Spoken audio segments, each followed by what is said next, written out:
No ar, programa Antena Ligada. Música, notícia, cultura e sindicalismo.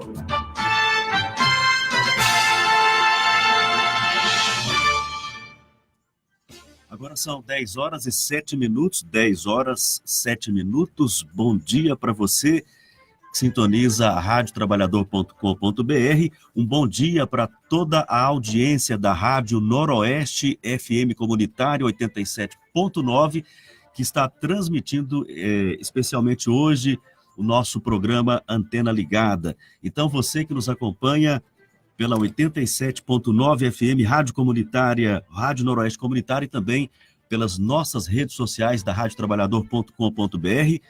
Um bom dia, receba o abraço carinhoso de toda a equipe aqui do programa. Eu sou o Roberto Nunes, o Antena Ligada está começando agora.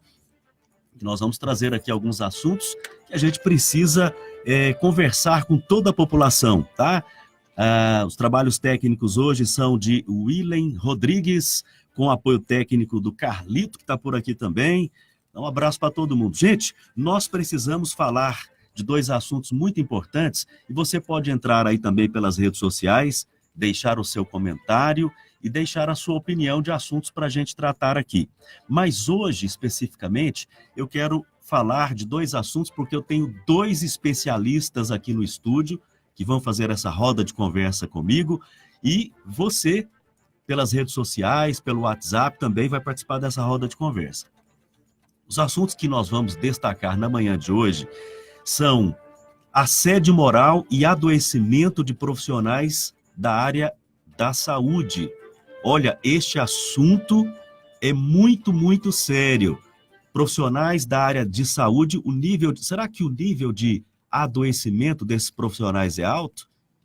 Olha, eu vou falar para você, pelo bate-papo que eu tive aqui com a nossa especialista, que já vou apresentar em seguida para você, o assunto é muito sério. O nível de adoecimento é alto, inclusive a imprensa não noticia por questões, às vezes, éticas, mas eu vou abrir aqui uma exceção e dizer para você. Teve um médico do Hospital de Urgências de Goiânia que suicidou-se agora essa semana. Para você ter uma ideia do que está acontecendo nos bastidores com os profissionais da saúde, que muitas vezes são submetidos a cargas horárias estressantes, a falta de condições de trabalho, que está levando as pessoas ao adoecimento e está levando até a essa situação extrema da pessoa até não suportar e ter essa decisão que é muito, muito triste, né? que é a questão do suicídio. Bom, vamos falar desse assunto hoje, mas vamos falar também de outro assunto que não é menos importante e que vai atingir 100% de todos os brasileiros. Aí você já deve saber do que eu estou falando, né? O que vai atingir 100% de todos os brasileiros? É a reforma da Previdência. Quais são os impactos da reforma da Previdência na sua vida? Tá? Deixa eu apresentar aqui então para todo mundo os nossos convidados de hoje, especialistas nestes assuntos, que vão ajudar a gente a entender um pouquinho mais, ajudar a gente a fazer um debate. E eu quero que você, ouvinte, você internauta, participe da roda de conversa conosco. Meu bom dia hoje começa com a doutora Carla Maria Santos Carneiro, ela que é advogada trabalhista e doutoranda em psicologia.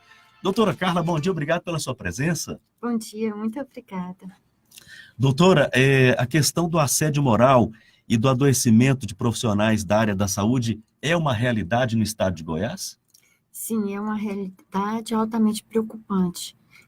Eu represento o Instituto Goiano de Direito do Trabalho, IGT, no Fórum de Saúde, Segurança e Trabalho do Estado de Goiás, que é uma instituição que congrega mais de 70 instituições do Estado de Goiás. E nós temos lá uma comissão de saúde mental no trabalho. E na primeira reunião dessa comissão, né, foi nos trazido essas duas notícias, que estava muito alto o índice de suicídio de trabalhadores da saúde, profissionais da saúde, não só no estado de Goiás, mas em todo o Brasil. Me disseram que estava de 1 a 3 pessoas por semana no Brasil. No Brasil, esse dado é muito preocupante. Isso, doutor. Quem me passou esse dado é uma enfermeira do trabalho, que representa o COREM no fórum, e representa também o CEREST, né, que é o Centro de Referência em Saúde do Trabalhador. Sim, nós vamos continuar falando com a doutora, eu já vou apresentar o nosso outro convidado, e a gente quer saber por que isso está acontecendo. O dado é alarmante, e aí a doutora Carla segue falando sobre esse assunto conosco, mas eu preciso dar meu bom dia também hoje, com muita satisfação, que a gente recebe em estúdio o doutor Fernando Rist, ele que é mestre em Direito do Trabalho, advogado atuante na área previdenciária, ele é sócio da LBS Advogados e vai fazer hoje uma oficina sobre reforma da Previdência em Goiânia. Doutor Fernando, bom dia, obrigado pela sua presença. Bom dia, Roberto, agradeço pelo convite e um bom dia para todos os amigos da Rádio do Trabalhador. Doutor Fernando, essa reforma da Previdência, esse projeto que está proposto pelo governo federal, ele vai atingir realmente 100% dos brasileiros? Pega todo mundo? Sim, ela é muito significativa, atinge todos os trabalhadores, mesmo para quem já está aposentado, porque vai repercutir, inclusive, no valor do benefício futuro de reajuste. Então, não é só quem ainda não se aposentou. Inclusive, o já aposentado pode ter no futuro reflexos na sua aposentadoria e demais benefícios. No caso, aproveitando aí esse comentário que o senhor fez, no caso de quem já está aposentado, então também pode ter reflexos? Que tipo de reflexo?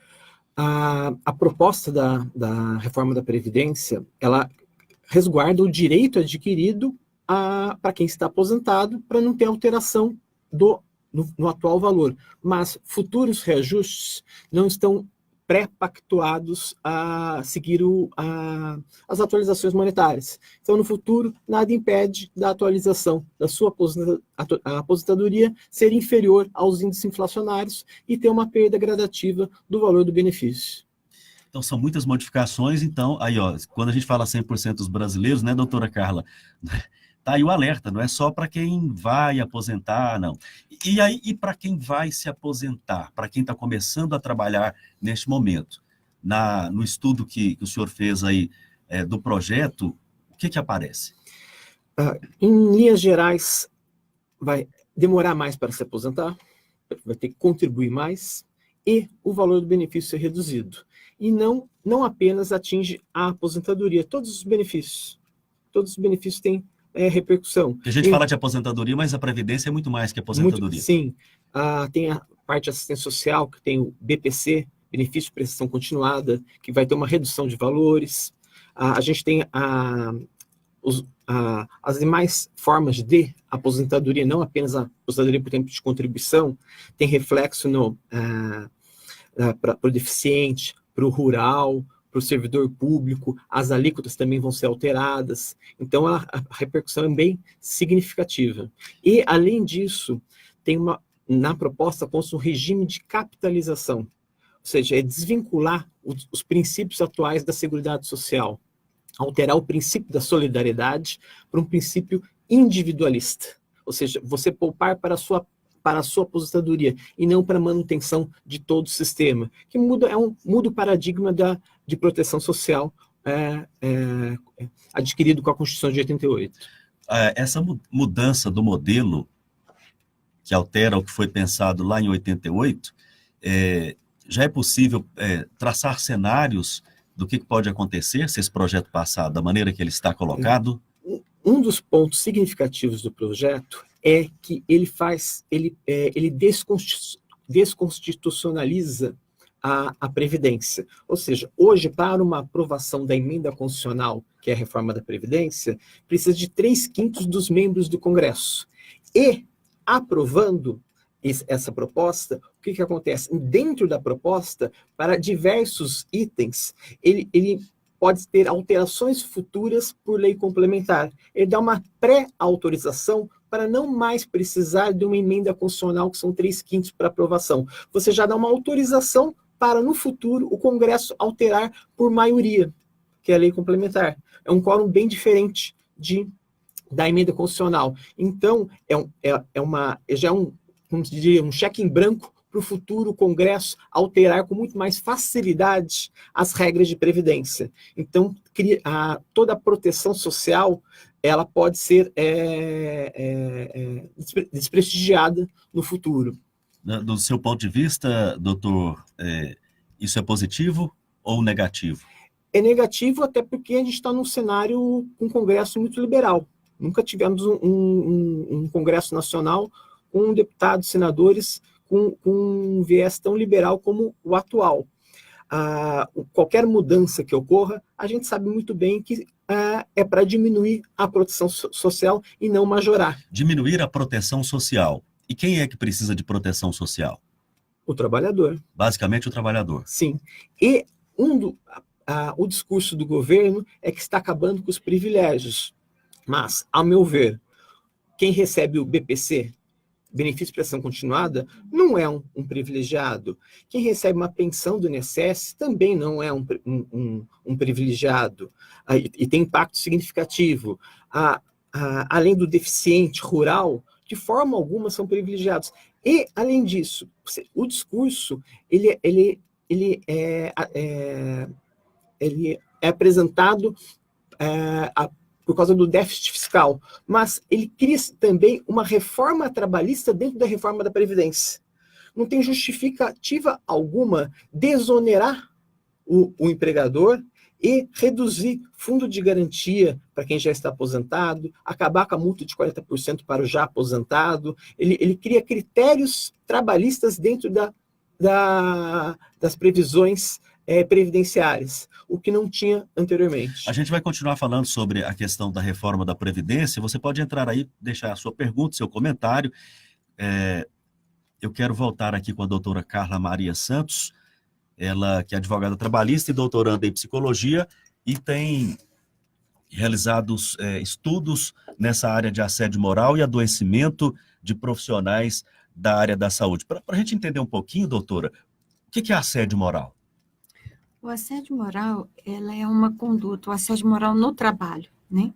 É uma conduta abusiva, né? Comissiva ou omissiva, que visa atingir a dignidade do trabalhador, dignidade humana do trabalhador, né?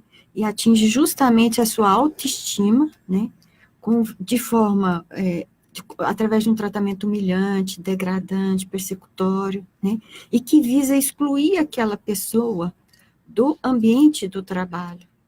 Em tese, ele é uma atitude repetida. Uma atitude repetitiva. Ou sistematizada. No dia a dia, como é que a gente poderia entender um exemplo assim de uma pessoa que sofre assédio, por exemplo, uma coisa cotidiana?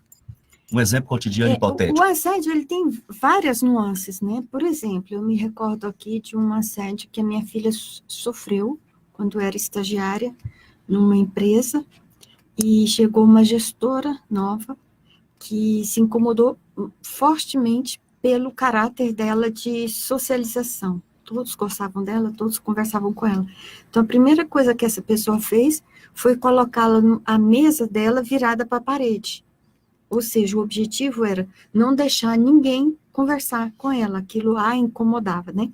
Esse foi uma das atitudes que ela teve, e aí vai aumentando, né? Principalmente atinge pessoas que se destacam positivamente, né? Uma pessoa que é sociável, uma pessoa que é benquista, uma pessoa que é responsável, uma pessoa que é honesta, né? Então, é uma pessoa que se destaca, tá, vamos dizer, ofuscando a luz da outra, né? Então, o assediador, ele chega para tentar excluir aquela pessoa, mais ou menos assim. E esse processo de assédio moral, inclusive, leva ao adoecimento das pessoas? Sim. A base dos nossos estudos, dentro da psicologia social, do trabalho, das organizações, foi com base na teoria da clínica psicodinâmica do trabalho, cujo autor se chama Christophe Dejoux. Ele é um psicanalista, psiquiatra e ergonomista francês, um cientista social francês. Ele fez vários estudos a partir da psicopatologia, né? O que ele descobriu? A psicopatologia visava descobrir as afecções mentais decorrentes do trabalho. E ele começou a se fazer uma pergunta. E aquele que não adoece por causa do trabalho? O que ele faz? Né? Então, ele encontrou uma resposta. Ele encontra prazer naquilo que ele faz. Se ele estiver numa organização do trabalho que permita a ele ser criativo, ser livre, né, trabalhar com os recursos que ele tem, ele vai sublimar o sofrimento, porque todos sofrem para trabalhar, né, e vai se emancipar. Aquele que trabalha numa organização de trabalho rígida, né, que impõe, que não deixa você pensar, que não deixa você fazer nada daquilo que foi programado, né, ele vai tender a uma patogenia, que é o sofrimento, né, que vai alienar aquela pessoa. Então, quais foram os estudos de Dejoux? Dejoux estudou principalmente a gestão neoliberal, né? A gestão neoliberal, ela tem por princípios, né, afastar o Estado, é isso que nós estamos acabando de falar aqui sobre a reforma previdenciária, né? Foi feita a reforma trabalhista com base na política do Estado mínimo, né? O Estado mínimo é isso, é tirar o Estado, tirar a proteção que o Estado estabelece e dá aos cidadãos, né? E deixar que ele fique sozinho para negociar. Ele vai ser livre para negociar, livre para isso, livre para aquilo, ou seja, ele não vai ter nada.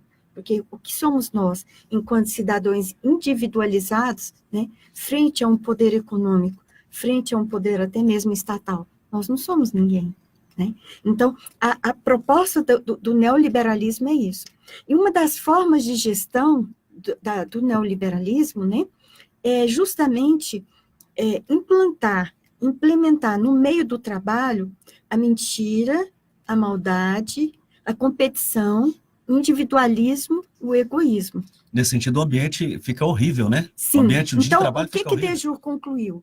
O assédio moral no trabalho ou em casa, onde seja, ele sempre existiu. Isso não é novo. O que é novo nesse contexto que nós estamos vivendo? São as práticas neoliberais, né? Então, ela estabelece alguns focos de gestão. Por exemplo, a terceirização. A terceirização, ela quebra vínculos, né? Ela estabelece diferenças, ela discrimina. Então, isso é um problema. Isso quebra, né, aquele vínculo de cooperação e solidariedade entre as pessoas no ambiente de trabalho.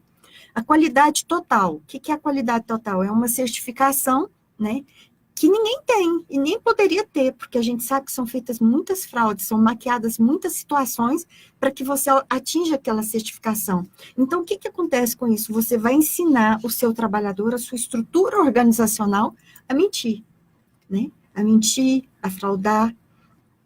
E o que mais? A avaliação individualizada.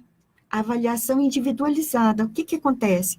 Se eu e o doutor estamos competindo por uma carga, por um cargo, por uma função, ou mesmo por metas que nós precisamos bater, por que eu vou ajudá-lo? Por que eu vou ensinar ele a fazer algo que ele não sabe? Não, eu vou desenvolver em mim o que é pior, eu vou mentir, eu vou omitir, né? Porque nós estamos numa competição. A competição é muito acirrada. Acirrada. Então, isso é estabelecido dentro do contexto laboral, né? Então, isso ao longo do tempo, essas 3 más virtudes, né? Aliás, essas 3 vicissitudes, né? Elas vão estabelecer em mim o que eu tenho de pior. Né? Vai criando um ambiente de angústia, né? Isso. Então, o que Dejou percebeu? Que antes, quando você sofreu um assédio moral no trabalho, você contava com um grupo de apoio dos seus colegas que te davam a proteção necessária para você não adoecer. Mas hoje, com as gestões neoliberais, o que acontece? Não, realmente, você está me incomodando, e se é assim, se é para ser perseguido, eu estou nessa também. Então, você vai ficar isolado. Isolado, você deprime. Deprimido, você pode vir a suicidar. Então, a pessoa entra realmente num processo de depressão e pode chegar ao suicídio. Sim, de autoextermínio, né? Justamente por causa dessas metas implementadas. Por exemplo, eu tenho conhecimento que profissionais de saúde aqui em Goiânia, por exemplo, um médico, né? O gestor dele vai ganhar pelo número de atendimentos que ele fizer. Então, por exemplo, ele é levado a fazer X atendimentos no menor tempo possível. Imagina como esse trabalhador, esse médico, esse enfermeiro, vai ficar adoecido. E olha a má qualidade do serviço que eu vou receber enquanto consumidora desse serviço. Né? Então, você entendeu? Afeta todas as partes. É exatamente isso que o doutor acabou de falar. Nós temos uma Constituição de 1988, né, que é uma Constituição do bem-estar social. Ela é uma Constituição cidadã, que protege o cidadão, que requer os cuidados com a dignidade humana, né, os valores sociais do trabalho e da iniciativa privada também. Então, o que nós estamos vendo, e isso começou com a reforma trabalhista, né, é uma subversão dos valores constitucionais. Eu estou fazendo, meu objeto de estudo hoje, são as representações sociais do trabalho nos discursos legislativos que aprovaram a reforma trabalhista. E eu estou vendo isso assim, ó, ao vivo e a cores, porque eu estou estudando todos os discursos, desmembrando todas as notas taquigráficas, né? Então, eu estou percebendo exatamente isso. O quanto fala-se uma coisa e faz-se outra, né? E ela já entrou, inclusive, assim, é interessante ressaltar, a deputada que participou do início ao fim dos debates, e foram poucos, foram 21 notas taquigráficas, em 2 meses foram discutidos a alteração de mais 100 dispositivos da CLT. 2 meses. Eles levaram para o Brasil a discussão de somente 5 dispositivos. Nós participamos e resistimos, mas em 2 meses eles juntaram emenda suficiente que mudou mais de 100.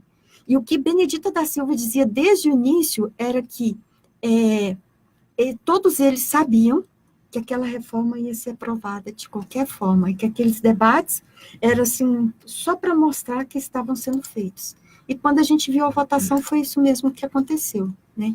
Ela foi uma reforma encomendada. Inclusive, o executivo mandou 5 alterações, mas foram alteradas mais de 100 a partir das emendas que houveram.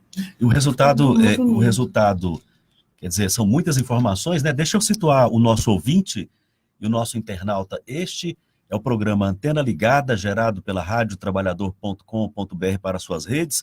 Estamos também em parceria nesta manhã com a Rádio Noroeste Comunitária, FM 87.9. Um abraço para o Valdeci Borges, presidente da Abraço Goiás, e para todos os ouvintes da região Noroeste que sintonizam neste momento, 87.9, Rádio Noroeste FM Comunitária. Em estúdio, eu estou com a doutora Carla Maria Santos Carneiro, advogada trabalhista e doutoranda em psicologia. Estou também em estúdio recebendo o doutor Fernando Rich, ele que é mestre em Direito do Trabalho, advogado que atua na área previdenciária, que vai fazer uma oficina hoje em Goiânia. O doutor Fernando, vamos falar um pouquinho da oficina e a gente retoma também esse assunto com a doutora Carla, porque são muitas informações, né, doutor? Essa oficina hoje vai tratar de reforma da Previdência. Isso, o tema da oficina Reforma da Previdência será no período da tarde, são 2 apresentações e teremos também debates. O professor Luciano fará uma apresentação, ele é um matemático, conhece muito sobre previdência pública e privada, planos de previdência privados, e é importante a gente conhecer um pouco da previdência privada, os princípios dela, até para entender essa discussão da capitalização, e eu farei a apresentação mais específica do contido na proposta de emenda constitucional, e estão todos convidados para assistir essa oficina. Essa oficina, qualquer pessoa pode assisti-la? Basta fazer a inscrição? Sim, qualquer pessoa pode assistir-la, basta fazer a inscrição. Maravilha. Então, olha aí, gente, reforma da Previdência, o convite está feito, o Carlito vai mostrar a imagem, tá? A gente já divulga o telefone da inscrição, na sequência eu já tô com ele aqui, ó, o telefone para você, ó. Precisa fazer a inscrição pelo telefone, 3626 5222, 3626 5222, Oficina Reforma da Previdência. Ou pelo... O Willy vai postar aqui o site, que pode fazer pelo site também, tá? Mas então, doutor Fernando, sobre o que o senhor vai falar lá de forma mais aprofundada, né, na oficina de reforma da Previdência, que outro aspecto o senhor gostaria de destacar aqui que a população precisa ficar atenta, precisa entender? O que a gente tem de propostas de mudanças? Acabar com a aposentadoria por tempo de contribuição, ela vai ser extinta, se aprovado o projeto, apenas será aposentadoria por idade. A aposentadoria por tempo de contribuição vai ter um período de transição até a sua extinção, mas quem vai se beneficiar dessa transição, só quem está muito próximo de se aposentar. Quem está com aproximadamente 10 anos para se aposentar, não vai se beneficiar dessa transição. Então já vai ser a regra nova. A regra nova, ela exige 65 anos homem para se aposentar e 62 anos mulher. E, além disso, muda o critério de cálculo para o pagamento da aposentadoria. O critério atual é 80% das maiores contribuições. Você chega no salário-benefício. E depois aplica o fator previdenciário, caso não atinja o 86,96, que é a soma de idade com o tempo de contribuição. E a proposta do governo, qual que é? 60% de todas as contribuições, que é diferente de aproveitar 80% das maiores contribuições. Sim, 80% das maiores é atualmente. Atualmente. E o governo propõe 60% de tudo. Não, hoje você despreza no cálculo 20% das piores contribuições. Então, quando você faz a média, você aproveita 80% das maiores. Você despreza as piores, então sua média fica um pouco melhor. Por quê? Porque tem períodos na sua vida profissional que você recolhe um pouco menos. A média um pouco melhor significa uma aposentadoria melhor também. Sim, perfeito. Então, como a vida profissional, ela tem oscilações, no período que teve um emprego um pouco menos privilegiado, você pode desprezar esse recolhimento de valor inferior. Agora, o governo vai considerar 100% de todas as contribuições e depois de considerar 100% de todas as contribuições, você, para o cálculo, até completou os 20 anos para se aposentar, você tem 60% desse valor. Tem um segundo prejuízo, 60% desse valor. E cada ano que ultrapassar 20 anos, acrescenta 2%. Então, se o meu objetivo é ter 100% da minha aposentadoria, e eu só terei 60% com 20 anos de cada ano ultrapassar 2, para eu ter 100%, eu preciso completar mais 20 anos do que ceder 20. Então, a gente poderia dizer assim, trocando 40 anos são necessários. O cálculo não é fácil, né, doutora? Para quem não é da área, mas pelo que o senhor falou aqui, hoje nós temos um modelo que, se comparado com o modelo que o governo Bolsonaro quer trazer, fica mais difícil aposentar, a aposentadoria será mais difícil de ser conseguida e também o valor da aposentadoria será menor para a população. Sim. É possível chegar a essa conclusão? Sim, sem sombra de dúvida. Qualquer matemática que faça, já fiz diversas simulações e não tem nenhuma que seja igual ou superior com a proposta. É sempre pior? Sempre pior. Mandar um abraço para você que sintoniza aqui a gente, o Mauro Rubem Jonas, presidente da CUT Goiás, muito boa participação dos convidados, doutora Carla que abordando a questão do assédio moral. Queremos agradecer em nome do Sind Saúde e da CUT a contribuição da doutora Carla no seminário Assédio Moral e suas consequências na maternidade, Nascer Cidadão, na semana passada, foi muito esclarecedor. A Shirley Maria, parabéns, Rádio Trabalhador, ótimo tema. Elber Sampaio Araújo, parabéns, muito interessante. Obrigado a todos vocês, continuem aí participando, mandando aí informações, fiquem bastante à vontade. Um abraço para os ouvintes da Rádio Noroeste FM Comunitária 87.9, um abraço para Valdeci, para todo mundo aí da região, viu? Comerciantes, população em geral, trabalhadores, obrigado pela sintonia aqui no Antena Ligada. Doutora Carla, é muito difícil para a população ter que ouvir de um estudioso, de um especialista como o doutor Fernando Rich está aqui, que está estudando, está debruçado sobre esse texto da reforma previdenciária, dizer que após muito estudo e várias simulações, vai ficar mais difícil aposentar. O senhor me corrija se eu estiver falando alguma coisa por fora, doutor. Vai ficar mais difícil aposentar. A fórmula do cálculo vai fazer com que as aposentadorias tenham valores menores do que tem hoje. O tempo, a questão da idade, aí, quer dizer, tudo isso fica... parece que tudo em cima da população. Parece até que esse projeto é um assédio moral em cima da população brasileira, doutor. Olha, veja bem, primeiro eu gostaria de agradecer ao Mauro Rubem, né, porque, na verdade, a grande agraciada pela participação na maternidade Nascer Cidadão fui eu mesma, né, foram 3 dias de discussão, reflexão, e que eu cresci muito, né, e estar próxima àquele povo tão sofredor, né, e espero ter contribuído de alguma forma para que os resultados sejam positivos. O que acontece? Esse comentário que o senhor fez, né, a respeito dessa reforma. O senhor me fez lembrar uma pesquisa que nós fizemos na faculdade, ainda no doutorado. Nós queríamos saber sobre o cenário do suicídio do trabalho, do suicídio decorrendo do trabalho no Brasil. Esse era o objetivo meu e das minhas colegas. Então, nós pegamos as pesquisas dos últimos 10 anos, né, todas as pesquisas científicas publicadas, e que tinham a ver com o suicídio decorrente do trabalho, que foram publicadas nos principais portais. O que nós descobrimos dessa pesquisa que nós fizemos? Que são 3 as características.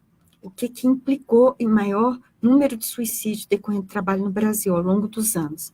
Primeiro, momentos de crise. Nós estamos vivendo uma crise muito aprofundada. Segundo, práticas neoliberais. Nós estamos vivendo uma gestão neoliberal. E terceiro, falava-se sobre a questão do agrotóxico, né? O agrotóxico, enquanto agente que atua no sistema nervoso central, deprime e leva a pessoa ao suicídio. E também o agrotóxico apareceu nessa pesquisa, o agrotóxico enquanto agente utilizado para o autoextermínio, né, os venenos, essas coisas todas. Então, veja bem, nós temos aí todos os fatores que impactaram e foram causa direta desses suicídios no Brasil, estão presentes inclusive, o Brasil, nos 3 meses do atual governo, está liberando mais de um agrotóxico por dia, autorizando a entrar agrotóxico no país para ser vendido e comercializado. O dado é 1,23 agrotóxico por dia, em 3 meses de governo. Então, eu só estou trazendo um dado aqui para a gente... Muito importante o seu dado, isso quer dizer que nós estamos nos tornando ratos de laboratório. Ratos de laboratório. Por que eu estou te dizendo isso? Nós fizemos uma audiência pública, junto ao Fórum, junto com o Ministério Público do Trabalho, sobre esse tema, passamos um dia inteiro discutindo, trouxemos aqui o Dr. Vanderlei Pignatti, médicos da área de câncer decorrente de agrotóxico, contaminação por agrotóxico, e o que nos foi dito é que até 2040, 1 em cada 2 brasileiros terá câncer. 1 em cada 2, doutora? 1 em cada 2 decorrente da intoxicação por agrotóxico. Foi isso que nos foi dito nessa audiência pública. Então não existe mais dúvida, agrotóxico causa câncer. Causa câncer, é causa de câncer. Né? Porque ele está nos nossos alimentos. Basta a gente observar, ontem, por exemplo, foi a missa de 7º dia do meu priminho de 10 anos, que teve um câncer gravíssimo, meduloblastoma, né? Ele lutou durante quase 2 anos, bravamente, foi para o GRAAC em São Paulo e não conseguiu sobreviver. Fez todo o tratamento, todas as quimioterapias, Vitor Carneiro Borges. Então, assim, é altamente preocupante, né? Então, o que eu quero dizer com isso? E vou complementar. O ambiente que nós estamos vivendo no Brasil, o ambiente econômico, político, social, ele é todo, um caldeirão efervescente para que essas mortes, esses auto-extermínios aconteçam, e já estão acontecendo. E vou te dizer mais, Roberto. Nós tivemos um debate, uma audiência pública na OAB Goiás, antes da aprovação da reforma trabalhista, e foram audiências que a OAB fez em todo o Brasil, para saber qual seria o posicionamento que a OAB Nacional teria com relação à reforma trabalhista. Nós tivemos lá a presença do deputado Daniel Vilela, né, que era o presidente da comissão que discutiu a reforma trabalhista. Ele estava lá, e ao público presente foi dado a chance de fazer perguntas. Eu fui a primeira a perguntar. Eu disse, deputado, os estudos indicam, e a gente nem tinha começado com esse nível de suicídios, indicam que gestões neoliberais, práticas como essa que vão ser implementadas pela reforma trabalhista, nesse momento, e era só 5 dispositivos, nesse momento de crise, podem resultar em suicídios em massa de trabalhadores. Ele foi avisado, então. O senhor assume a responsabilidade, caso isso venha a acontecer? Isso foi gravado pela OAB. Se estiver lá o filme, está lá. A minha pergunta e a resposta dele. E o que foi que ele respondeu, doutora? Ele disse assim, na maior frieza possível, nós não acreditamos que isso irá acontecer. Mas se acontecer, nós vamos assumir essa responsabilidade. Então está na hora, né, de começar a assumir. Da população reclamar. Porque o que nós estamos vendo são reformas e reformas que passam por cima de direitos socialmente construídos ao longo de toda a história. O meu estudo, o meu objeto de estudo passa pelo trabalho escravo, né? Então, eu comecei com o trabalho escravo, entrei no trabalho assalariado e, de repente, me vi diante de uma reforma trabalhista. Sabe o que é você ver como que foi construído esses direitos, né? Os movimentos. Os direitos são construídos com muita luta, né? Com sangue, as pessoas morreram. Olha, se alguém tiver dúvida, assista o filme As Sufragistas, né? Que é uma história da Inglaterra. Como é que foi conquistado o direito ao voto feminino, né? Como eram as condições de trabalho naquela época? O que as mulheres se submeteram, assédio moral, assédio sexual, violência, discriminação, tudo. Então, as pessoas hoje veem tudo isso aí, é como nós recebemos isso como herança. E o que nós estamos fazendo dessa herança? Nós estamos jogando no lixo. Porque muitas vezes não conhece a história, né, doutora? Não Olha conhece. Aqui, ó, Willy, para você que acompanha o programa nesta manhã, um bom dia, obrigado pela audiência. Audiência também hoje contamos com a audiência dos ouvintes da Rádio Noroeste FM, Comunitário 87.9. O programa Antena Ligada hoje recebe em estúdio a doutora Carla Maria Santos Carneiro, advogada trabalhista e doutoranda em psicologia, e também recebe em estúdio o doutor Fernando Rich, mestre em Direito do Trabalho, advogado atuante no sistema, no ramo previdenciário, que hoje faz uma oficina sobre reforma da Previdência logo mais à tarde. Olha, trazer uma informação rapidinha aqui para vocês. A oncologista pediátrica e fundadora de um dos maiores hospitais infantis especializados em câncer no Brasil, doutora Silvia Brandeis, afirmou o seguinte: a afirmação é dela, eu trouxe a afirmação, agora estou mostrando a fonte.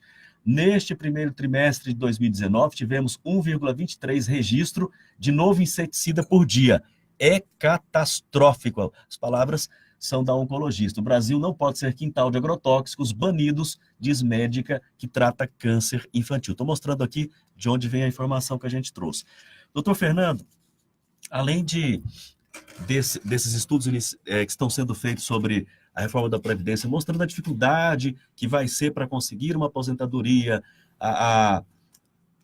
que o cálculo que o governo propõe para os benefícios vai diminuir os salários dos aposentados, dos pensionistas. Que mais a gente pode destacar que é preocupante?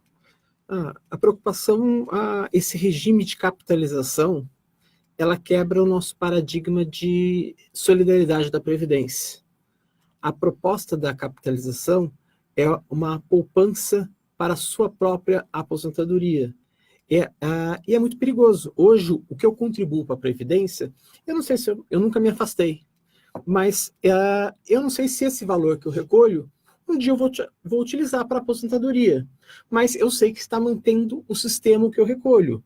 Então, isso é a solidariedade. Pode ser que eu viva 100 anos e eu receba mais do que eu contribuí. O sistema funciona assim. Ou eu nem chegue a receber, mas existe um acordo de gerações para que todos se beneficiem e diminua a desigualdade social. O que se propõe é um regime de capitalização, onde você faz a sua própria poupança. Um exemplo, em harmonia, o que a professora Carla está mencionando. No Chile, foi instituído o regime de capitalização. E lá tem dados que e o salário mínimo lá é muito baixo. E 3/4 dos aposentados recebem, 90% dos aposentados recebem menos que 3/4 de um salário mínimo. Isso no Chile. Ou seja, de cada 10 aposentados no Chile, 9 aposentados recebem menos de 3/4 de um salário mínimo. E ainda... Menos que o salário mínimo. Isso. Os dados ainda da professora Carla de suicídio. No Chile, é o país que octogenário é o maior índice de suicídio da América Latina de octogenário. Acaba tendo uma coincidência muito significativa com o valor de sua aposentadoria. 30 países instituíram o regime de capitalização, 18 já estão voltando atrás. Então, o sistema de capitalização não é uma novidade. Pelos dados que o senhor apresenta, a população que depende do salário mínimo no Chile está se suicidando. Sim. E são 30 países que trouxeram esse regime que o Paulo Guedes e o Bolsonaro querem trazer para o Brasil, mas 18 já estão percebendo que a desigualdade social ela é acentuada e traz problemas gerais para o país. E não é só instituir, é como será instituído, porque tudo será por lei complementar. Com o Congresso liberal que a gente tem, lei complementar é maioria, diferente dos 3/4 da emenda constitucional. Então, a gente vai se aprovado, vai aprovar algo que a gente exatamente não sabe o que será. E eu faço uma analogia, porque vai ser opcional o regime de capitalização. Eu faço uma analogia com quem é um pouco mais antigo, aquela opção pelo fundo de garantia. Nós, antigamente, tínhamos aquela estabilidade decenal dos 10 anos. E foi instituído a opção pelo fundo de garantia. Após 88, passou a ser obrigatório. O FGTS. E não se tem dados de ninguém que não tenha feito opção. O empregador, na hora que apresentava a opção... na hora de aparecer a ficha lá para trabalhar, já vinha a opção. Já vinha a opção. E, aparentemente... Se você não optar, você não tem um emprego. Aparentemente, vai ser o mesmo mecanismo. O empregador, porque vai ter... fala-se de incentivos fiscais. Então, e a possibilidade do emprego, não fala da obrigatoriedade. O empregador poderá, na lei complementar, contribuir também. Então, pode até, na lei complementar, não existir mais contribuição do empregador. Se a lei complementar... Não, inclusive o Paulo Guedes já declarou isso. Tem uma matéria no Valor Econômico, eu posso tentar recuperar aqui. Não, o projeto consta a palavra possibilidade do empregador, não no projeto. No projeto. No projeto. Então, a possibilidade pode ser um recolhimento mínimo, hoje é 20% sobre a folha salarial. Pode ser que seja inferior a esse, pode ser que não seja nada. E que empregador vai querer no modelo antigo? E a partir do momento que você faz opção pelo regime de capitalização, você está abrindo mão. Não existe um sistema híbrido. Você está abrindo mão do sistema do princípio da solidariedade, do acordo de gerações. E a partir desse momento você está vinculado a essa capitalização que nós não sabemos o que é. o que a gente sabe é que todos perderão, mas tem um ente que não perderá. Todos perdem, mas um ganha. Alguém ganha. E quem ganha? Quem é? São os bancos, os rentistas. Quem tiver a viver de aplicações, esse provavelmente será beneficiado. Por quê? E os bancos? De que forma que isso acontece? Porque, pelo fato não necessariamente será pública essa capitalização. Ela pode ser pública ou privada, consta no projeto, na proposta de emenda constitucional. E sendo privada, os bancos venderão essa proposta para o governo. E os bancos serão os maiores beneficiários disso. E para ter o rendimento disso, quem faz investimento pode aplicar na própria Previdência. Da mesma forma que tem aplicações em Previ, Funcef, Petros. Então, é uma fonte de aplicação. Então, os rentistas que serão os mais beneficiários. E, aliás, o Tribunal de Contas da União acabou de abrir um processo contra o ministro Paulo Guedes por indícios de gestão fraudulenta em fundos de pensões, são esses fundos que o senhor está falando. A notícia pode ser conferida na internet, você pode digitar aí TCU, a processo contra Paulo Guedes, você vai ter mais dados. Doutora Carla, mais algum comentário, doutor? Como a professora Carla citou ainda um filme, eu acho muito interessante também sobre Previdência. Tem um filme interessante, Daniel Blake, que mostra a dificuldade de um trabalhador para conseguir um auxílio-doença. E isso não é no Brasil, no exterior. E tem muita similaridade com a dificuldade que a gente verifica no INSS. Então, é um filme interessante que vale a pena para reflexão sobre os benefícios previdenciários, o modelo de Estado que queremos, que a gente percebe que nesses últimos anos está sendo praticado um desmonte. Houve o congelamento dos gastos públicos por 20 anos com a emenda constitucional 95, reforma trabalhista, houve a mudança na lei da terceirização, possibilitando terceirização de atividade de fim. Tem uma discussão se é para todas as atividades ou apenas por temporário, e além disso foi aprovado pelo STF essa terceirização de atividade de fim. Então a gente está num cenário que o modelo liberal está ganhando cada vez mais espaço e com uma diminuição da proteção social.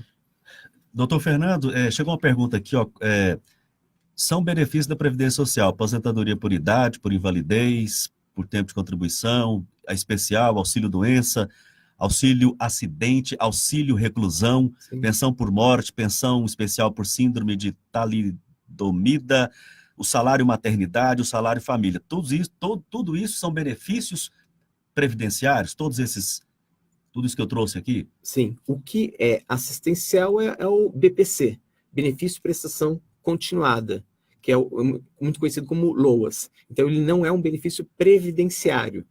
Mesmo que você não tenha contribuído, você recebe benefício pela condição específica de precariedade financeira. E no caso da reforma, esses benefícios aqui, por idade, por invalidez, especial, por doença, auxílio-acidente, o que acontece com tudo isso aqui? Está tudo comprometido? Tudo comprometido. Atingirá todos esses benefícios em decorrência do cálculo e em decorrência de deixar de ter a proteção constitucional, passar a ser previsto por lei complementar, que no atual Congresso é muito perigoso uma alteração com um quórum menos qualificado. Pois é, eu quero agradecer ao ouvinte que está acompanhando o programa, ouvinte da Rádio Trabalhador, também aos caros ouvintes da Rádio Noroeste FM Comunitária, que hoje estão acompanhando o programa Antena Ligada. Doutora Carla Maria Santos Carneiro, advogada trabalhista e doutoranda em psicologia, está aqui com a gente também. Doutora Carla, ao ouvir aqui o doutor Fernando Isch falar de tantas alterações, a gente percebe que as pessoas, e principalmente as pessoas mais humildes, vão ficar desguarnecidas. E a senhora trouxe características que foram momento de crise, práticas neoliberais, uso de agrotóxicos, que estão intimamente relacionados com o nível de suicídio das pessoas. Parece que nós estamos num momento conjuntural do país em que tudo isso está presente. Sim, e interessante como a gente está falando a mesma linguagem, né? O doutor Fernando falou, cai o princípio da solidariedade, né? É uma verdadeira aula para todos nós, né? Aqui a gente está tendo uma noção exata do que está sendo proposto. Isso é maravilhoso, né? A gente não ser manipulado pela mídia, mas a gente obter a informação correta.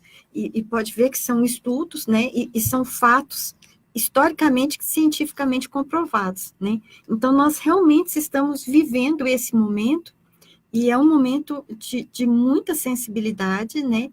E que atua sobre todas as áreas das nossas vidas. Então, há responsabilidades a serem cobradas, né? Alguém tem que responder por isso, porque eu não posso ser eleita presidente ou nomeada ministra ou isso ou aquilo e fazer o que eu quero, né? Tem que se pensar no reflexo de tudo isso, né, para a sociedade. E interessante, quando o doutor Fernando falava, quando ele falou assim, quebra-se, né, aquele cuidado, né, doutor, entre gerações, né, eu me lembrei na hora, porque nós temos um livro publicado, fruto de estudos também, se chama Relações Sustentáveis de Trabalho, Diálogos entre o Direito e a Psicodinâmica do Trabalho, onde a gente fala justamente sobre a sustentabilidade, né? E um dos princípios da sustentabilidade é justamente esse cuidado que você tem com as gerações que hão de vir, né? Achei muito interessante quando o senhor disse, né, da questão de que eu posso ou não gozar dessa aposentadoria, ou receber ou não esse benefício, mas o sistema mantém a todos, né? Há um vínculo de cooperação e solidariedade. Então, veja como isso está se manifestando fortemente. Nós temos um filósofo, sociólogo, Zygmunt Bauman, falecido no final de 2017, que é a base teórica dos meus estudos do mestrado. E ele já falava sobre isso, né? Modernidade líquida, os efeitos nefastos da globalização, né? Então, até as relações se tornaram voláteis, né? Quando você vê tantas famílias sendo desestruturadas, desfeitas, o que está por trás de tudo isso, né? É esse capital líquido, né? O que é o capital líquido? Exatamente, eu vou voltar onde o doutor Fernando levantou. Quem vai se enriquecer, se beneficiar desse plano previdenciário, desse novo plano? Que está sendo proposto. Isso. O sistema financeiro, né? Então, o Bauman faz exatamente essa avaliação. Então, ele diz assim, que nesse mundo globalizado, onde as comunicações são tão rápidas, né, o capital, ele não tem mais dono, né? Ele pertence àqueles que detêm a maioria e o poder econômico. Então, por exemplo, antes, uma empresa, quando chegava numa determinada localidade, ela vinha, ela alugava, ela comprava, ela se responsabilizava pela comunidade Tinha uma local. Responsabilidade social, Exato, ambiental e com as pessoas. Hoje não. É o VaptVupt, né? Você chega, você não aluga, você vai ficar num quarto de hotel, você tem um notebook, você tem um celular, não deu certo, você fecha as portas e vai embora, né? Então, é aí a raiz dos problemas que a gente vive hoje no mundo inteiro. Trabalho escravo, trabalho infantil, né? Porque eu vou buscar a mão de obra mais barata, não importando que eu vou deixar aquelas pessoas da minha localidade passarem fome, entende? Então, a humanidade está caminhando para isso. E por isso nós precisamos repensar e refluir. Isso está nas nossas mãos. É tão interessante, há um livro de Dejour e Beg, que se chama Suicídio no Trabalho, o que fazer? Né?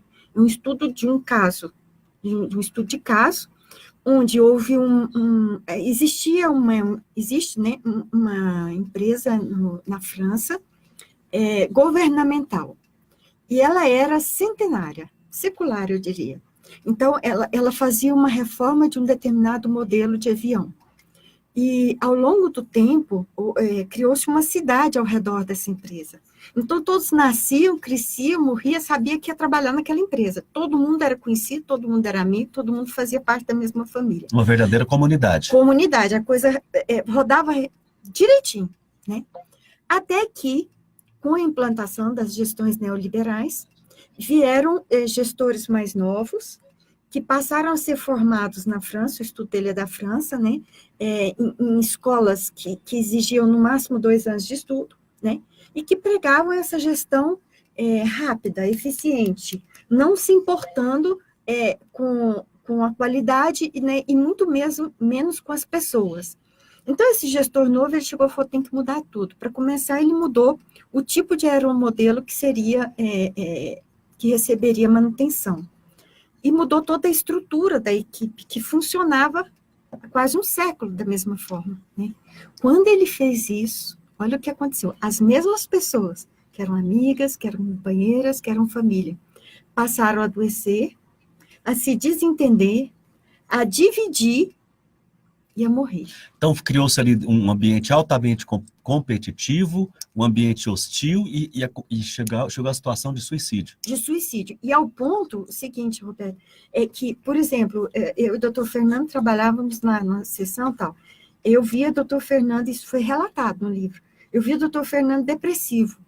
Aí, o que eu fazia? Eu pegava uma corda e colocava em cima do armário dele, entende? Do armário pessoal dele. Tipo assim, Fernando, eu preciso destruir o meu concorrente? Eu estou sabendo que você não está bem, então tá aqui a corda para você morrer mais rápido, né? Eles conseguiram reverter esse processo através de uma intervenção clínica da psicanalista da própria instituição, que contratou o Dejour, né, o Christophe Dejour, como supervisor externo, e eles fizeram um trabalho, porque a clínica do trabalho, ela é coletiva, mas ela teve que fazer entrevistas individuais para conseguir chegar em cada um. E tudo startou a partir do momento em que no grupo começou a falar. Aí o grupo se abriu, eles começaram a pegar as pontas, perceberam onde estavam os erros e conseguiram voltar ao status quo, né, o que eram antes daquela gestão neoliberal. Só para dizer o que significa a gestão neoliberal. Dejour afirma numa entrevista dada a uma revista portuguesa o seguinte, suicídio no trabalho, uma mensagem brutal. Ele fala que basta um. Que mensagem é essa que estão querendo A mensagem passar? já está dada, né? Já está dada, né? Então, como que você sabe que aquele suicídio teve como causa o trabalho? Ele diz assim, que se ocorreu no trabalho, ou ocorreu, por exemplo, com instrumento de trabalho, como foi, eu vi uns estudos sobre suicídio de policiais federais no Brasil, alguns anos atrás, foram mais de 40, né? Todos com a arma. Mais de 40 policiais federais se suicidaram com a própria arma de trabalho. Aqui no Brasil.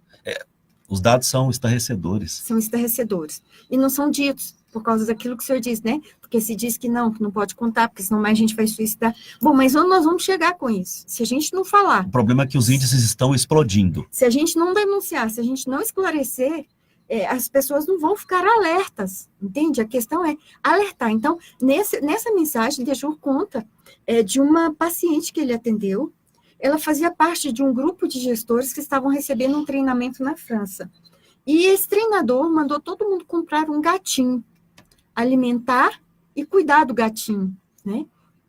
E no momento, passou mais de um mês, todo mundo cuidando, e ele falou assim, agora mata o gatinho. Essa mulher surtou e foi procurá-lo como psiquiatra para tratamento. Foi aí que ele soube desse tipo de treinamento. Então, as pessoas estão sendo treinadas para matar quem ama umas às outras no trabalho. Estão sendo treinadas. E vamos jogar isso para a causa específica, né, do trabalhador da saúde, vamos supor, em Goiânia. Exatamente, vamos trazer essa discussão, todo esse arcabouço de informações, porque vale ressaltar, doutora, que a secretária municipal de saúde de Goiânia, Fátima Morué, esteve agora recentemente na Câmara Municipal de Goiânia, e ela foi um debate muito tenso. A secretária foi acusada, inclusive, de ter desmontado na saúde municipal de Goiânia o atendimento de pediatras. Crianças estão morrendo sem médicos pediatras, agora estão vendo a contratação emergencial de médicos pediatras em Goiânia. Houve casos de mortes, houve casos de mães chegarem com crianças praticamente morrendo na porta do hospital e ficar lá sem atendimento. A situação da saúde em Goiânia é drástica e os profissionais da saúde sem condições de trabalho, tendo que receber essas pessoas, esses pacientes que vêm inclusive do interior. O que acontece? Foi a minha percepção ao longo dos 3 dias com eles, né? Existe uma portaria, que é a portaria 10, que determinou que todas as administrações, né, municipais de saúde que tivessem servidores passassem para o regime 12 por 60. O que isso significa? 12 por 36... Está mudando a escala, é isso? A escala 12 por 36 ela é altamente adoecedora. Você fala, não, mas como assim? A pessoa trabalha 12 horas, vai ficar 36 horas descansando e é adoecedor? Sim, né? Sim, porque além daquele trabalho de 12 horas, ele vai arrumar mais 2 ou 3 serviços. Porque o salário é muito baixo. Porque o salário é muito baixo, para fazer de forma concomitante. Então, aquilo que o doutor já falou para a gente, o pessoal já está ganhando muito pouco, né? Aí, o que acontece? Quando disseram que todo mundo tinha que passar para 12,60, as pessoas choravam dentro dos dias que a gente estava lá discutindo esse tema. Por quê? Falou, como que eu vou fazer para mudar a escala dos outros empregos que eu sou obrigada a ter? Ou seja, a pessoa vai perder o emprego. Pessoas com olheira até na metade do rosto. Mulheres, né, mulheres trabalhadoras, mães de família, falou assim, olha, é para pagar a prestação da casa, é para pagar o aluguel, é para pagar a comida, né? Eu não posso ficar sem trabalho. E tudo isso, então, essa portaria, ela foi pensada ser um estudo de impacto, como a reforma trabalhista, como a reforma previdenciária, como as privatizações acontecem. Eu fiz um estudo com Joseph Stingler, ele fez parte do Conselho de Bill Clinton, Conselho Econômico de Bill Clinton, ele foi presidente do Banco Mundial. O que ele disse? Ele disse assim, que esses processos de transição, como a privatização, tem que ser feito com cuidado com o trabalhador. Como um processo desse, é para fazer uma mudança dessa, primeiro, você tem que estudar os impactos daquilo sobre as pessoas que vão receber, né? Segundo, saber de tudo, depois preparar aquelas pessoas para receber aquilo que vai chegar. É essa falta de informação correta, né? Essa manipulação midiática que Teju chama de... esqueci o nome. Doutora, mas é porque nós estamos falando de seres humanos, não é? Nós estamos falando de gente, de mães e pais de família, e parece que o sistema não leva em consideração que nós estamos falando de seres humanos. Sim. Teju chama de distorção comunicacional. Eu chamo de mentira. É distorção comunicacional, isso que a gente vive atualmente, né? Então, você imagina essa dúvida. Aí você não sabe mais quanto você vai ganhar, você não sabe se vai ter emprego. O que é o trabalho intermitente? Foi uma das aprovações da reforma trabalhista, né? Você fica em casa esperando para ser chamado para trabalhar. Você não recebe se não trabalhar, né? Você não tem um empregador fixo, você não sabe se a pessoa... Você já pensou o grau de ansiedade que isso gera numa pessoa? Né? E o que aconteceu especificamente na área da saúde, com a Secretaria Municipal de Saúde, com essa portaria 10, né? Essa dúvida. E o que eu pude perceber é que se aproveitou desse momento para dizer assim, e foi uma das reclamações lá, né? Eu quero ficar com o Fernando, mas com o Roberto não. Então, o Fernando chega, me apresenta algumas justificativas, né? E eu dou um jeito do Fernando ficar, certo? Mas eu tô louca pro Roberto sair, porque o Roberto fala demais. Ele denuncia, ele fala, ele enfrenta situações. Então, Roberto, para a sua situação, infelizmente, eu não tenho o que fazer, você realmente vai ter que sair. Aí, foi a situação desse hospital, dessa maternidade. Eles iam perder 4 psicólogas. Nascer cidadão. Eu ia perder as 4 psicólogas que trabalham lá há mais de 10 anos e fazem um trabalho magnífico, né? Mas por quê? Porque foram elas que levaram o sindicato para dentro da maternidade, para discutir a questão. Então, elas não são interessantes lá.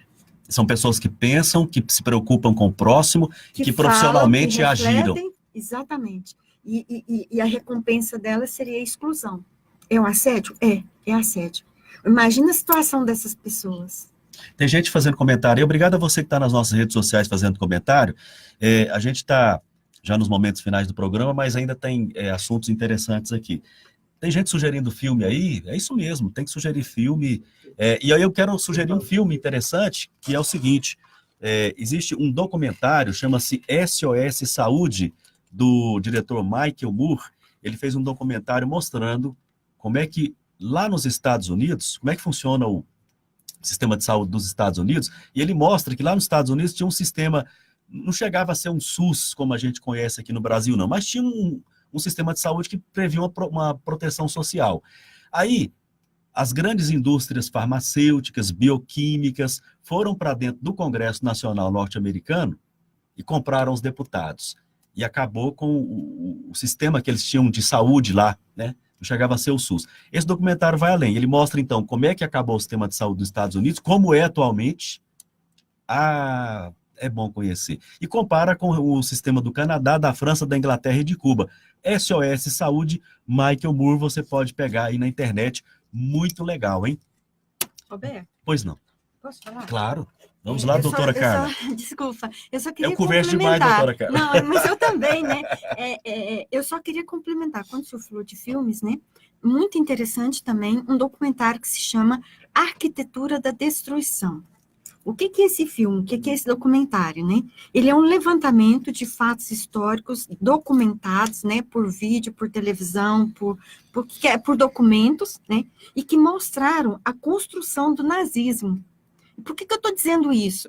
Porque os estudos de Dejur dizem o seguinte, que o neoliberalismo não diferencia em nada do nazismo. A diferença é, o nazismo usou o poder armamentista, o neoliberalismo usa o poder econômico, né? O nazismo usou a força física, a submissão física. O neoliberalismo usa a questão psicológica, emocional, para lidar com as pessoas, né? Então, é importante que a gente assista esse documentário e perceba como as coisas foram construídas, né? Olha, nós estamos dizendo, essa médica oncologista disse, né, a população brasileira não pode receber esse número de agrotóxicos que estão entrando no Brasil. É muito interessante, nesse documentário, eles mostrando, para justificar aqueles caminhões que estavam na rua, né, já matando os judeus com gás, mas estavam passando pela rua, o que eles faziam? Eles faziam propagandas mostrando o gueto de Varsóvia, o que ele se tornou depois que ele foi fechado, né, onde as pessoas não podiam sair, acabou com tudo, então tinha rato, tinha barata, tinha isso, tinha aquilo, junto com as pessoas, né, junto com os judeus. Então, eles diziam assim, olha, com rato e barata, a gente tem que matar. Aí jogava aquele gás, né, que era venenoso. Então, para justificar o que eles estavam fazendo com os judeus nas ruas, eles estavam, né, equiparando os judeus a ratos e baratas. Então, era uma forma de manipulação psicológica, né, para justificar. Hannah Arendt, por exemplo, no livro dela, Reichmann em Jerusalém, que foi o primeiro nazista a ser julgado em solo judeu, né, ele estava escondido aqui na Argentina, foi sequestrado e levado para ser julgado. Então, ela faz uma análise que se chama a banalidade do mal, né, e o que é a conclusão dela? A conclusão dela é essa. Então, houve toda uma manipulação para que as pessoas aceitassem aquele mal como certo, como normal, entende? É preciso matar uns 30 mil para poder arrumar o terreno? É parecido com isso? Não, seria mais ou menos assim. Então, realmente, rato e barata tem que ser morto, é algo sujo, né? Então, se os judeus estão vivendo num gueto e ele se tornou sujo, eles têm que ser mortos. Entende como? Então, eu vou empobrecendo essa população, eu vou fazendo... Vai tirando a humanidade da população, transformando eles... Exatamente, você mexe na dignidade da pessoa humana. É aí a base do assédio moral, é aí a base dessas reformas neoliberais, né?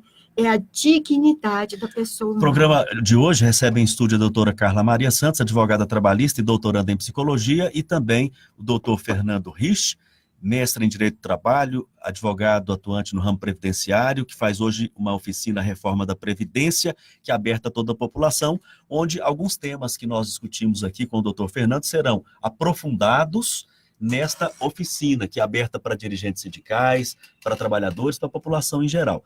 Olha, doutor Fernando, o programa aqui a gente poderia seguir, porque as reformas, tanto trabalhista e previdenciária, que estão intrinsecamente, têm pontos muito...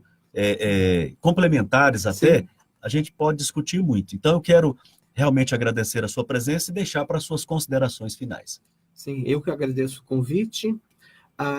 E aproveitando ainda a fala da doutora Carla sobre a reforma trabalhista, a gente tem uma semelhança muito grande com a reforma da Previdência, até nos representantes do Congresso e agora do Executivo, porque o relator da reforma da Previdência era o Rogério Marinho, deputado Rogério Marinho, e agora o não é mais nome de ministro, é secretário. O secretário é o também Rogério Marinho, que é o secretário da Previdência Social. Então, a gente percebe que a forma de pensar é que é para precarizar, de fato, diminuir os direitos sociais, e a reforma previdenciária é uma proposta, é muito importante, ela foi apresentada. Então, a gente tem nosso papel de resistência e mobilização para obstruir essa reforma, ou ao menos tirar os maiores malefícios dela.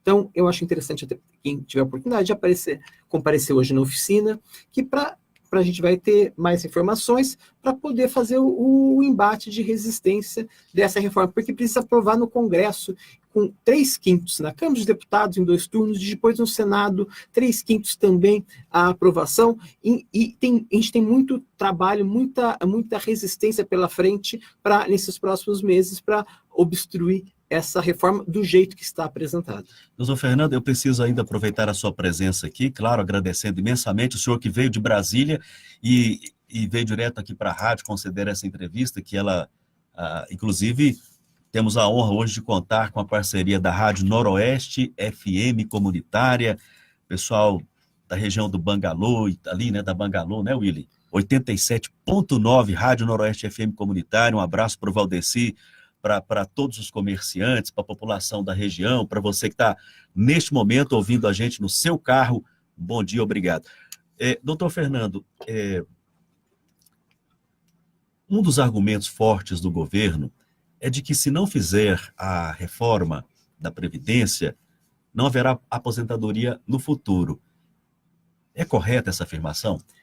Existe muita discussão se, de fato, ela é deficitária ou não.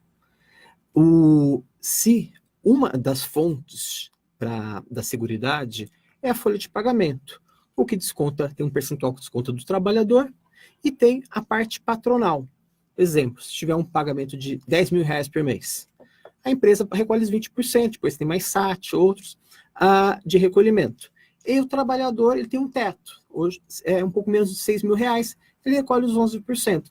Sobre folha de pagamento, é uma das formas de arrecadação, porque a Seguridade Social, ela não é só a Previdência, saúde e assistência social. É bastante amplo. É bastante amplo. E na Constituição, prevê que Seguridade, as fontes de custeio da Seguridade e as fontes de custeio não se limitam à folha de pagamento. Nós temos a COFINS, Contribuição para Financiamento de Seguridade Social, CSLL, Contribuição Social sobre o Lucro Líquido, Concurso de Prognóstico, tudo isso é arrecadação da Seguridade Social. Só que parte desses valores não vão para a Seguridade, porque a gente tem a desvinculação das receitas da União, a DRU. Parte desses valores vai para criar o superávit fiscal. Agora a gente precisa saber... criar uma lei que tira 30% do caixa da Previdência. Ele pode retirar para fazer o superávit. Então, não é da Previdência, da Seguridade. Seguridade mais ampla. De fato, se só considerarmos folha de pagamento, o que é gasto com os benefícios da Previdência e o que é arrecadado com folha de pagamento, de fato, esse discurso do governo é verdadeiro. Só que não é só folha de pagamento. Não está sendo considerada as outras fontes. As outras fontes. Aí as outras fontes, que tem estudiosos professores da Unicamp, tem a Associação dos Auditores Fiscais da Receita, que demonstram, fazem estudos no sentido que ela não é deficitária. Então, depende do ponto de vista que analisarmos. Mas precisamos saber qual modelo de Estado que queremos. Previdência é algo importante para o país, para a sociedade, para cuidar dos mais necessitados? Se entendermos dessa forma, é necessário que esses valores de seguridade fiquem efetivamente na Seguridade. Ou, se isso não é prioridade é o superávit fiscal, aí é o modelo que estão querendo impor de cada vez mais diminuir a proteção social e diminuir as diferenças sociais. Tá ótimo, acho que ficou agora, como dizem, né, os meninos jovens de hoje, agora lacrou. Nós vamos escolher um modelo de Estado, se a gente quer cada um por si e quem pode se vira e se salva, ou se a gente quer uma sociedade daqui a pouquinho com idosos, como está acontecendo no Chile, né, os idosos se matando sem condições de sobrevivência mínima. A tradução é minha, não é do doutor. Obrigado ao senhor. E a última pergunta, colegas, estudantes da área de Direito podem participar lá da oficina? Sim, sim. Estão todos convidados e a gente vai ficar muito feliz com a presença deles. Tá, eu vou postar aqui nas nossas redes sociais o convite com todos os dados para você fazer a inscrição na oficina. Agradecer também a doutora Carla Maria Santos Carneiro, advogada trabalhista e doutoranda em psicologia, que falou aqui com a gente sobre assédio moral e adoecimento de profissionais de uma maneira geral e de profissionais da área da saúde também. Doutora, eu vou falar uma coisa para a senhora que vale para o nosso convidado aqui também. Vamos voltar mais aqui, viu? Tá bom, com muito prazer. Obrigado pela sua presença mesmo. As suas exposições aqui contribuíram muito para a gente. E hoje, a Rádio Trabalhador termina, como sempre, né? Eu vou fazer aqui um parêntese, viu, Valdeci? Valdeci da Rádio Noroeste FM. Abraço para todo mundo aí. Hoje a gente se solidariza, se confraterniza e todo respeito aos profissionais da área da saúde de Goiânia, de Goiás e do Brasil, que trabalham sem condições de trabalhar, sob forte assédio moral, a partir da privatização da saúde com as chamadas OS, Organizações Sociais. Teve manifestação no CRER na semana passada, de retirada de direitos trabalhistas, e esta semana, um médico do Hospital de Urgências de Goiânia, jovem médico, se suicidou. Então, fica aqui todo o nosso reconhecimento aos profissionais da saúde, não só médicos, mas todos os profissionais da saúde, enfermeiros, auxiliares, pessoal de apoio, a todos, todo o nosso respeito, tá? Gente, o programa de hoje fica por aqui, esperamos ter contribuído para esse debate público que a gente faz diariamente aqui no programa Antena Ligada. Abraço a todo mundo da Rádio Noroeste FM 87.9, amanhã estaremos de volta com mais um Antena Ligada, um bom almoço para todo mundo. Tchau, tchau.